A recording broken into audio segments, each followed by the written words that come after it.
রাধে রাধে বন্ধুরা, সবাই কেমন আছো? আশা করি সবাই খুব ভালো আছো। গোপুসোনার আশীর্বাদে আমি অনেক ভালো আছি। আর আজকে অপরা একাদশী। এই অপরা একাদশীতে আমি লাইফে ফার্স্ট টাইম লিচুর পায়েস বানাচ্ছি। লিচুর পায়েস আমি এর আগে কোনো দিন বানাইনি, আর গপুকেও কখনো দেওয়া হয়নি। আমি এখানে লিচুর পায়েস বানাবার জন্য প্রথমে 500 ml দুধ, মানে হাফ লিটার দুধ ব্যবহার করছি। আমি এখানে এমনি নর্মাল যে মেট্রো দুধ, আমুলের দুধ পাওয়া যায় সেটাই ব্যবহার করছি। ফুল ক্রিম দুধ আমি ইউজ করছি না। আর এখানে দুধটা যখন ঢালা হয়ে গেল, তারপরে আমি এখানে 1 চিমটি মতো এলাচ গুঁড়ো দিয়ে দিলাম। আর এলাচ গুঁড়ো দিয়ে ভালো করে একটু নেড়ে নিতে হবে। আমি কিন্তু এখানে ইন্ডাকশানের ফ্লেমটা 300 রেখেছি, ঠিক আছে? কারণ এর থেকে বেশি দিলে দুধটা নিচ থেকে লেগে যাওয়ার চান্স আছে, পুড়ে যেতেও পারে। আর তারপরে আমি এখানে দিয়ে দেবো কনডেন্স মিল্ক। কনডেন্স মিল্কটা দেওয়ার কারণ হচ্ছে দুধটা খুব ঘন হবে আর খুব টেস্ট হবে খেতে লিচুর পায়েস। আর তোমরা আমাকে কমেন্টে অতি অবশ্যই জানাবে যে লিচুর পায়েস কে কে এর আগে খেয়েছো। আমি লাইফে ফার্স্ট টাইম খাবো, আর লাইফে ফার্স্ট টাইম নিজে হাতে করছি। আমার গপুর যেহেতু আজকে একাদশী, তার জন্য আমি যখন এই ব্লগটা ছাড়বো তখন হয়তো একাদশীটা থাকবে না, অনেক দিন পেরিয়ে যাবে। আমি একাদশীর দিনকে অনেক দিন ধরেই ভাবছি লিচুর পায়েস করব, বাট করা হচ্ছে না। তো অনেকে এরকম বলার পর বাড়ির সবাই বলছে লিচুর আবার পায়েস, লিচুর পায়েসটা তুই করবি কী করে? লিচুটা আলাদা দে, পায়েসটা আলাদা দে। আমি বলছি না, অন্য তো একাদশীর দিনকে দেয়া যাবে না, তাই জন্য একটু ভাবছি লিচুর পায়েস করে দিই। লিচু তো খুব উঠেছে এখন, এই জন্য একটু লিচুর পায়েস করে দিই, একটু ইউনিক টাইপের কিছু, দেখা যাক না কেমন হয়। আর যদি ভালো হয় খেতে, তাহলে এরপরে আবার লিচুর পায়েস বানাবো। আর তোমরা কিন্তু জানাবে লিচুর পায়েস তোমাদের কেমন লাগে আর কতজন খেয়েছো। আমি জীবনে প্রথমবার লিচুর পায়েস আজকে খাবো, তা আবার নিজে হাতে করছি। আর বাড়ির সবাইকে খাওয়াবো, আর গপুকে তো দিতেই হবে। আর গপুর জন্যই মেনলি করা হচ্ছে লিচুর পায়েসটা আজকে এই একাদশীতে। এটা করার কারণ হচ্ছে অনেক দিন ধরেই ভাবছি, বাট করা হচ্ছে না। তখন একদিন মনে হলো যে একাদশীতে এটা করা যেতে পারে, কারণ এটা তো নিরামিষ। এখানে একাদশীতে লিচুর পায়েসটা ওকে দেওয়া যেতে পারে। আর দুধটা দেখো এখানে বেশ ফুটে উঠছে। আর এই যে উগালটা হচ্ছে যখন দুধের, সেই সময় আমি গ্যাসের ফ্লেমটা একটু আস্তে করে দিলাম। তারপরে দেখছি যে একদম আস্তে, মানে ইন্ডাকশানের ফ্লেম আমাদের 120, এর ও নিচে আর হয় না। আর তারপর আবার 300তেই দিয়ে দিলাম। দেখলাম যে না, 120তে দিলে দুধটা আর ফুটছে না, একদম স্থির হয়ে গেল। তাই জন্য আবার 300তে দিয়ে দিলাম। আর তোমরা অপরা একাদশীতে কে কী করলে, কে কী ভোগ দিলে গপুকে, আমাকেও জানিও। আর ওইদিকে দুধটা গরম হচ্ছে, আর এদিকে আমি নিয়ে নিয়েছি 6টা কাজু বাদাম, 6টা আমন্ড, আর কিছুটা মনে হয় 6টা কি 7টা পেস্তা নিয়ে নিয়েছি। আর আমি এখানে নিয়েছি 15খানা লিচু। তোমরা চাইলে এর থেকে বেশিও নিতে পারো, আমি আর দরকার ছিল না বলে 15খানা লিচুই নিয়েছি। আর লিচুগুলো ভালো করে ছাড়িয়ে ধুয়ে পরিষ্কার করে নিয়েছি। নেয়ার পর এখানে আমি ড্রাই ফ্রুট যেগুলো নিয়েছি সেগুলোকে আমি কুচি কুচি ছোটো ছোটো দানা করে একদম মিহি করে কুচিয়ে নেব। কারণ এইটা অ্যাকচুয়ালি ক্ষীর তৈরি হবে। ক্ষীরটা কীভাবে তৈরি হচ্ছে সেটা আমি তোমার সাথে শেয়ার করব, তোমরা দেখতে থাকো।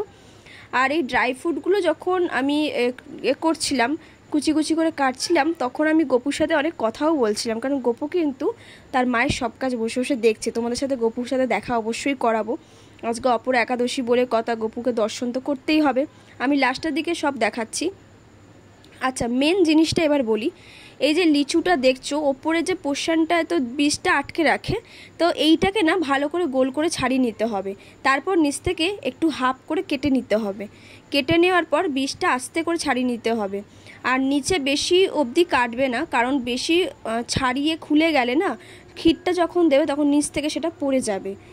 আর এই যে ওপরে এই যে দানাটা যেটা আটকে রাখে না, সেটাকে ওপর থেকে আস্তে করে ছাড়িয়ে নিতে হবে। মেন টাফ কাজ হচ্ছে এটাই।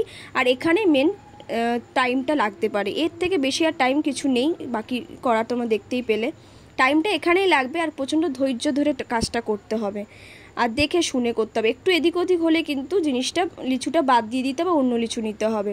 আমি প্রথমে দেখছো কি করছি, ওপরটা আস্তে করে চুরির যে সরু কোনাটা দিয়ে ছাড়িয়ে নিচ্ছি, তারপর বীজটা বার করছি। বীজটা এইভাবে বার করলে কি হচ্ছে, মুখটা অনেকটা বড় হয়ে যাচ্ছে না, এতে করে আমার জিনিসটা যে ক্ষীরটা দেবো ওটা একদম ভেতরে রয়ে যাবে। তোমরাও এইভাবে করবে, তাহলে সুবিধে হবে। আর আমি কি ঠিকঠাক করছি কি করছি না সেটাও তোমরা জানিও। আমি তো ফার্স্ট টাইম করছি, যদি ভুল ত্রুটি হয় তোমরা আমাকে একটু কমেন্টে জানিও যে এইটা তুমি ঠিক করো, এটা ভুল হয়েছে। তোমাদের ঠিক ভুল বলার ওপরই তো আমার ভিডিওগুলো নির্ভর করবে, তাই না? এইভাবে আমি একটা একটা করে আস্তে আস্তে করে বীজগুলো ছাড়িয়ে নেব। আর সব কিছুতে টাইম এত লাগেনি, বাট এইটাতে করতে একটু বেশি টাইম লেগেছে, কারণ তোমরা বুঝতেই পারছো এখানে টাইমটা কেন লাগছে। প্রচণ্ড আস্তে আস্তে ধৈর্য নিয়ে কাজটা করতে হচ্ছে। মাঝে মাঝে কিন্তু খুব রিস্ক থাকে, দেখে শুনে কাজটা করতে হবে। ছুরিটা দিয়ে যখন তুমি এই কাজটা করছো প্রচণ্ড রিস্ক থাকে হাত কেটে যাওয়ার, সেটাও দেখে শুনে করছি আমি, যাতে কোনো রকম আজকের দিনে রক্তপাত না ঘটে যায়, তাই না? আজকে একটা শুভ দিন, অপরা একাদশী বলে কথা।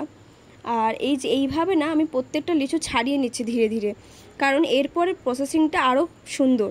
এই যে প্রত্যেকটা লিচু আমি সুন্দর করে ছাড়িয়ে নিয়েছি। এবারে দেখাচ্ছি যে এর ভেতরে অ্যাকচুয়ালি ক্ষীরটা কীভাবে ঢোকানো হবে। আর এই ক্ষীরটা আগে বানানোটা শিখিয়ে দিই।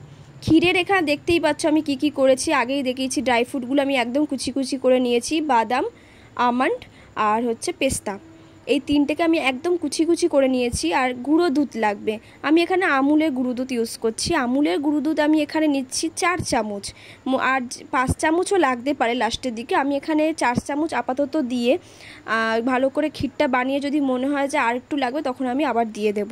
আপাতত 4 চামচ নিলাম গুঁড়ো দুধ।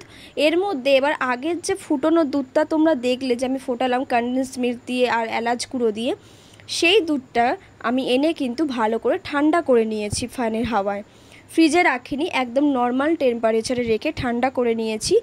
এবারে আমি এখানে এই দুধটা দিয়ে আস্তে আস্তে করে জিনিসটা গুলবো। গোলার পর একটা মণ্ড তৈরি করতে হবে, যেমন ধরো আটা মাখা, ময়দা, লুচি, রুটি করা যে মণ্ডটা আমরা করি ওরকম করে নিতে হবে।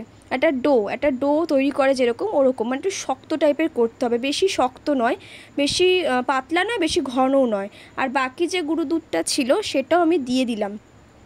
আমি টোটাল এখানে 5 চামচ গুঁড়ো দুধ অ্যাড করলাম, তোমরা এর থেকে বেশিও করতে পারো। বাট দেখবে যে জিনিসটা যেন একটা ওই রুটি গোলা বা রুটির যেরকম আমরা করি বা লুচি করি সেরকম ওরকম তৈরি করে নিতে হবে।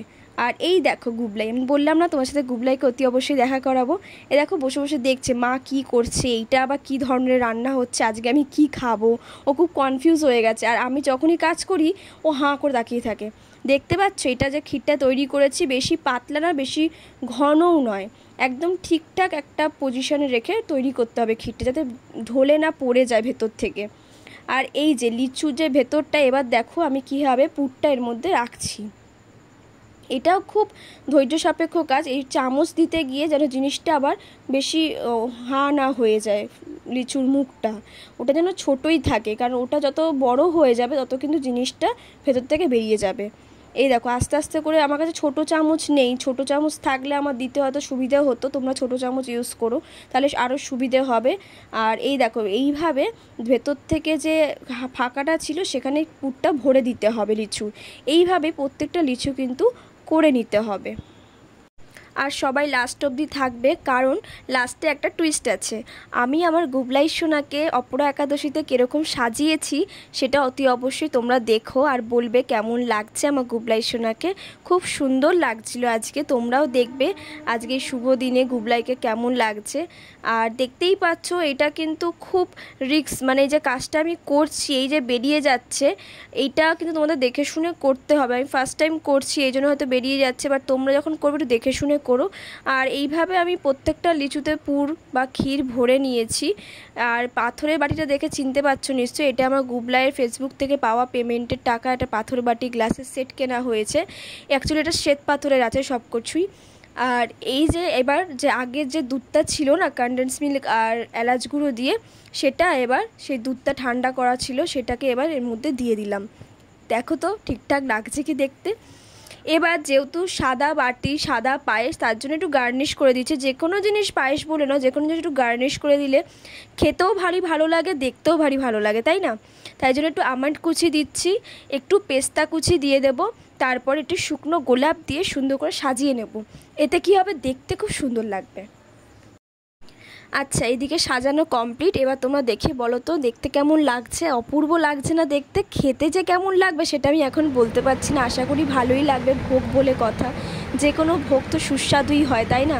এই যে গপুর সামনে ধরেছি, এখনও কিন্তু গপুকে সাজায় নিয়ে এরপর ভালো করে স্নান করিয়ে পরিষ্কার করে রেখে তারপর ওকে সুন্দর করে সাজিয়ে তোমাদের সাথে দর্শন করাবো। এক্ষুনি তোমাদের সাথে দর্শন হয়ে যাবে। দেখো আমার গুবলাইকে সাজানো কমপ্লিট। এই দেখো আমার গুবলাই, কেমন লাগছে আমার গোপু সোনাকে? তোমরা কিন্তু অতি অবশ্যই বলো।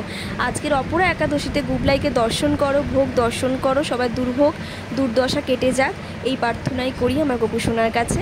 জয় রাধা মাধব, জয় গোপাল। সবাই ভালো থেকো, সুস্থ থেকো। আর এখন ভোগ দর্শন করাবো। আজকে আমি দিয়েছি 5 ফল, লিচুর পায়েস আর ক্ষীর দিয়েছি। এই দেখো লিচুর পায়েস খাওয়াচ্ছি গুবলাইকে, ফার্স্ট টাইম নিজে হাতে করে আমার গোপু সোনাকে খাওয়াচ্ছি। আমার গোপুও প্রথম লিচুর পায়েস খেলো। সবাই ভালো থেকো, সুস্থ থেকো, রাধে রাধে বন্ধুরা। আর আজকের ব্লগটা যদি তোমাদের ভালো লেগে থাকে লাইক কমেন্ট শেয়ার করে দিও। আর আমার গোপুকে কেমন লাগছে অতি অবশ্যই জানিও। ভোগ দর্শন করে তোমাদের কেমন লাগলো। আর এভাবে তোমরা তোমাদের একাদশীর দিনকে নিজেদের জন্য বা গোপুর জন্য লিচুর পায়েস তৈরি করে দিও। সবাই ভালো থেকো, সুস্থ থেকো, রাধে রাধে বন্ধুরা। দেখা হবে পরের একটা ভিডিওতে।